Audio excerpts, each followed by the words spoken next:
Virat Kohli fans అందరికి good news మా. అదేంటంటే ఒకప్పుడు విరాట్ కోహ్లీ 300 రూపీస్ విలువ గల చెప్పుల్ని యూజ్ చేశాడు. ఈ రోజు 300 క్రోర్ డీల్ని రిజెక్ట్ చేశాడు. విరాట్ తన యంగ్ ఏజ్లో ఫైనాన్షియల్ ప్రాబ్లమ్స్ వల్ల సరైన షూస్ కూడా మెయింటైన్ చేసేవాడు కాదు. ఈరోజు వరల్డ్లోనే మోస్ట్ పాపులర్ షూ బ్రాండ్ అయిన ఎడిడాస్ వరల్డ్ వైడ్గా ఈ కంపెనీకి బ్రాండ్ అంబాసిడర్గా చాలా మంది చేస్తున్నారు. ఫుట్బాల్లో ఫేమస్ అయిన నేమర్, క్రిస్టియానో రొనాల్డో కూడా ఈ కంపెనీకి బ్రాండ్ అంబాసిడర్గా చేశారు. విరాట్ కోహ్లీ ఆ ఎడిడాస్ 300 క్రోర్ డీల్ని రిజెక్ట్ చేశాడు. అతనికి 300 క్రోర్ డీల్ కూడా ఒక నార్మల్ అమౌంట్గా అనిపించింది. అలాంటి పాపులర్ బ్రాండ్ అయిన ఎడిడాస్ విరాట్ కోహ్లీకి బ్రాండ్ అంబాసిడర్ కోసం 300 క్రోర్ ఆఫర్ చేసింది.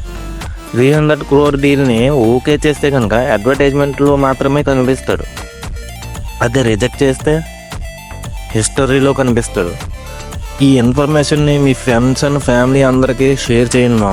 అండ్ అలాగే ఇలాంటి ఇన్ఫర్మేటివ్ కంటెంట్ కోసం మన పేజ్ని ఫాలో చేయండి.